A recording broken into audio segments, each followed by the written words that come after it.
friends. Happy June. What day is it? Yesterday was June 8th. Let's see, what comes after 8? 1, 2, 3, 4, 5, 6, 7, 8. That's 9. Yes. What comes after 9? Let's see. We were right there. Rather, let's do it that way. It's much easier to see. So that's 9. What comes after 9? How many fingers do I have total? 5, 10. Oh, tomorrow is the 10th. My friends, do you realize that means we have 9, 10, 11, 2 more days of being in preschool. Oh my gosh, in 2 more days you will have completed preschool. So, oh my goodness, the things that I have ready for you today. Because hopefully over the course of this year, you found out how much I really like books. And you know what? I know somebody else who really likes books. Do you know who it is? You! Okay, so I want to start with a really neat idea. This is something you've already seen, right? The birdhouse gourd, or the bottleneck gourd, and you open it up, boop, there's the seeds. We planted the seed in the dirt, and we watered it, and we loved on it, and we got a plant.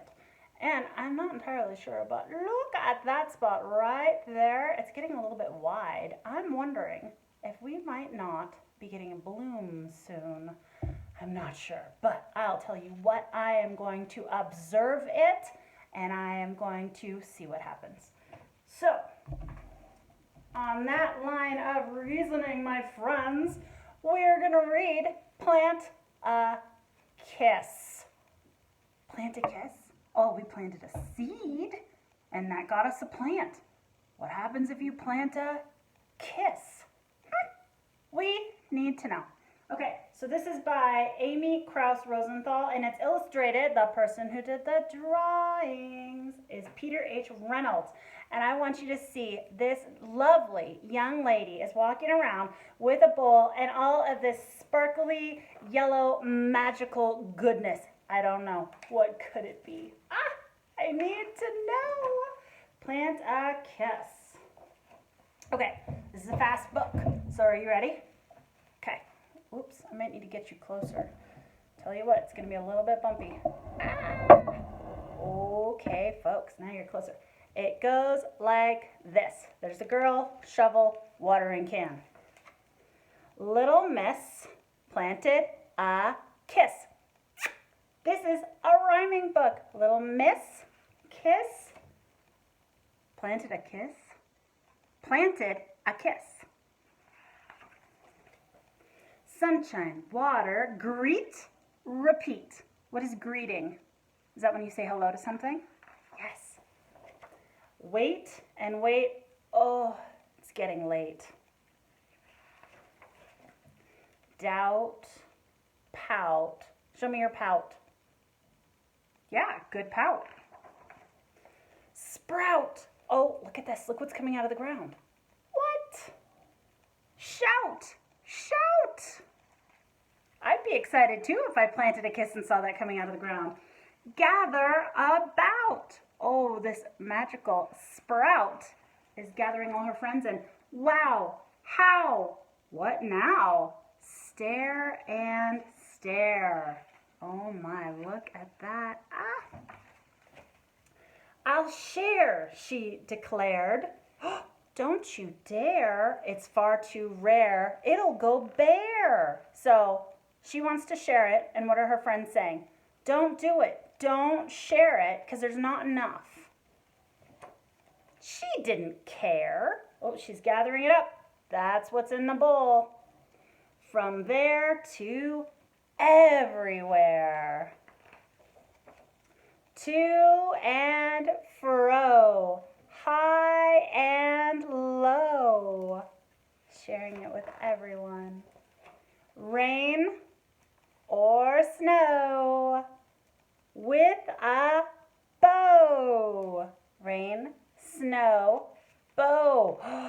author is a really good rhymer. Alas, time to go. Oh, she is all out. So she returned, and there she learned from one little kiss. You think it's going to be all gone? Do you think there'll be more? What happens when you spread love around? Does it just multiply?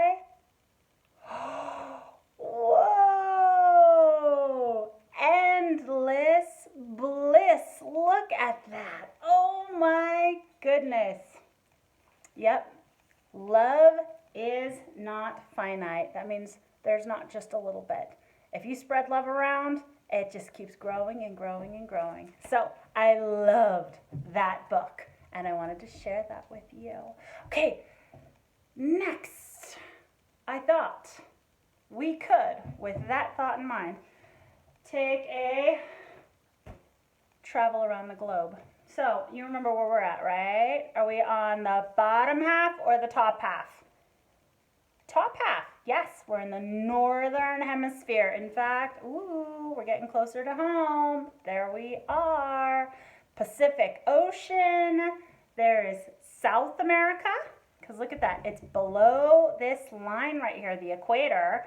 And then we go up, and we're in North America. And we got to go all the way over to California, because that's where we live, right? California. And we're going to need to take a trip to Kazakhstan. Wow, that sounds really wild, doesn't it? Can you say that? Kazakhstan. Good. All right. Let's hop on a plane because we got to go across the Pacific Ocean. Okay. Oh my goodness. Let's see. All the way over to Kazakhstan. It's this purple guy right here. So now you have a reference. You kind of have an idea where you are. If you'll remember, what's her name? She was the marine biologist, Jean Power. So she was over here in Sicily. So that's the Mediterranean Sea, right? So we're just over here in this purple land of Kazakhstan. Okay, so we're talking about seeds, we're talking about growing stuff, and we are going to go to Kazakhstan. You remember? Atlas Obscura. Yes, we are going back. And so there is their globe. There's Kazakhstan right there. And what do you see? Whoops. In this picture. Do you see an apple with honey dripping from it? Do you see an apple with a blackberry coming out of it? What about an apple with strawberry? This apple has licorice coming out of it. Oh, it has my curiosity. I need to know more about this place in Kazakhstan. It says it's the last wild apple forest. What? Next time you bite into a crunchy apple, take a moment to think about where your snack came from. That fruit ripened in a farmer's orchard. And where would it have happened at? Where are these farmers at? Are they all over the world? They are.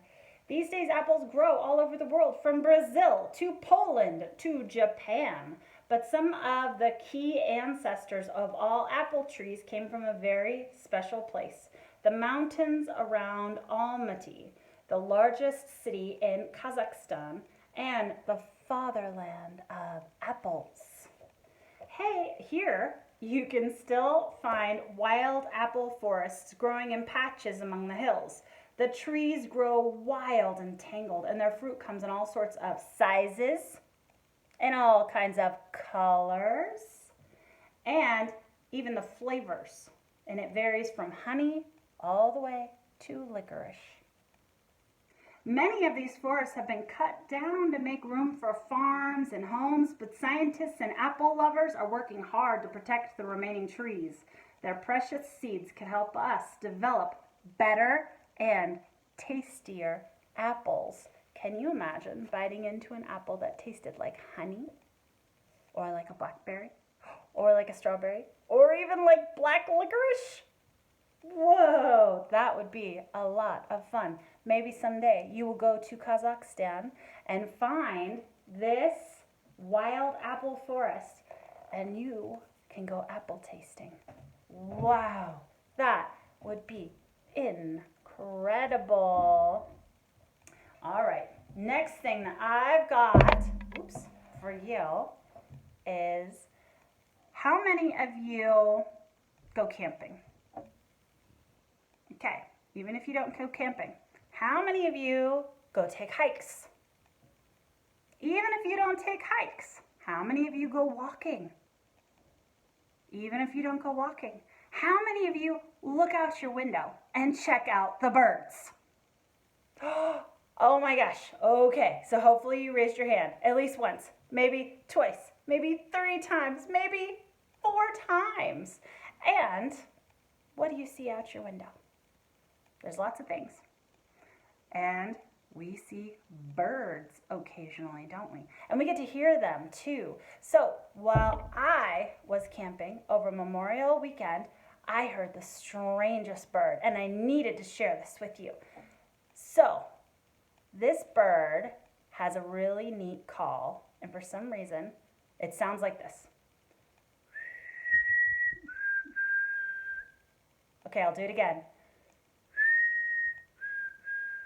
And that's what the bird sounds like. It's the wildest thing. Do you know what they call the bird? The cheeseburger bird, because that's what it sounds like. Cheeseburger, cheeseburger. So I had to do some research. I had to go home and I had to figure out, what bird is it that says cheeseburger? And this is what I discovered. When you go up the mountain a little bit further, there is a mountain chickadee, and it is known as the cheeseburger bird. So if you are outside on a hike, camping, walking, or looking out your window, and you see a bird that looks like this, it has a black throat, it's got a little bit of black coming out from its eye, and it's pretty much kind of a white and gray and black bird. If you see a birdie that looks like this, listen and see if you hear cheeseburger. You might just hear it. So my next question was, how do those birds fly? And I needed to consult my Where Fish Go in the Winter book. And that is by Amy Goldman Koss. Okay, how do birds fly? How is this even possible? Can you fly? I cannot fly. Humpty Dumpty in our book yesterday, he learned how to fly, didn't he? But why was that? Because Humpty Dumpty hatched. Humpty Dumpty was, in fact, a bird. All right, if I had wings, could I then fly? That was the same question I just asked. Did you ask that question too? Same? Yeah. And swoop and soar across the sky? Well, to fly, I'd need much more than wings, because wings are just the start of things. Some birds have wings that are too small, so ostriches can't fly at all. A flying bird's proportioned right to make her swift and strong and light. Her beak weighs less than teeth and jaws. Her bones are hollow. What does that mean? What is hollow? That means that they're not solid. That means that there is a gap in between. What is something that I have that I could make hollow? So this is kind of, it's a rubber band, but this is what their bones would look like. It would have the hard part on the outside, and then it would be empty inside. It would be hollow. With lungs and a heart big for her size, she hardly tires when she flies. And feathers are the perfect touch. They keep her warm, but they don't weigh much. Wow. Okay, that is pretty cool. All right, I have one last book for you right now. And it is our Bone by Bone book. And I have a question for you. I'm just going to open this up to a page, and I'm going to have you guess what kind of animal you would be if. What would happen if we took away some bones? So look at all of your bones. Feel around. You got arms, you got legs. Look at this. This person is missing arms and legs now, huh? What if you didn't have any arm or leg bones? What kind of animal would you be if you had just a skull and vertebrae and ribs?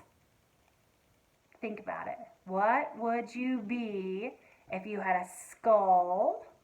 That's your head, right? That's the bone casing that's in your head. And your vertebrae, what's that? Can you feel it in your back? Your vertebrae, your backbone, your spine, and your ribs. And you can feel your ribs on your rib cage, huh? So that would be the only bones that you would have. What kind of animal would you be? Can you think of an animal like that? Oh, did I just show you a little sneak peek? Oh, what kind of an animal is that? Any ideas? What? You would be a snake, because snakes only have a skull. It has the vertebrae, the backbone, and ribs. Snakes don't have arms or legs because they don't have arm and leg bones because they don't have arms and legs. Well, that makes sense. One more guess? Okay, one more. Ooh, we did this one before. Do you remember this one? Yeah, this one was a whale, wasn't it? Okay. Let's go a little bit further. What kind of an animal would you be if you only had 2 fingers on each hand and 2 toes on each foot? 2 fingers on each hand, 2 toes on each foot. Okay, the last one, the answer was a horse or a zebra, and they just have a hoof, right? Can you think of something that has maybe 2, a cloven hoof, 2 hooves? Can you think of something? Okay, let's find out if you're right. Ooh, could be a goat, could be a sheep, or a moose, or a deer, or a pig, or a cow. Since these animals walk on 2 toenails, their hooves are called split hooves. Wow, that's pretty interesting, isn't it? So if you go out and you see tracks, it's very likely that you might see deer or elk tracks around when you're on your walks, huh? And if you see the 2 hoof prints, that would be a good indicator, huh? All right, well, we are going to put our books away, and I am looking at the time, kiddos, and I think it is time to say goodbye for today. Remember, today is June 9th, so tomorrow will be 9/10. Tomorrow will be the 10th. Today is Wednesday, so tomorrow will be Thursday, Sunday, and there's Monday, there's Tuesday, and there's Wednesday, Thursday, and there's Friday, and then there's Saturday. And remember, we're closing in on the summer solstice, which will be the longest day of light of the whole entire year. And that's only in 11 short days. So have you guys been noticing? It's probably still light outside when you're going to bed, huh? I know my boys have noticed. All right, well, tomorrow on the 10th, I will see you then. Love you. Mañana, Iguana.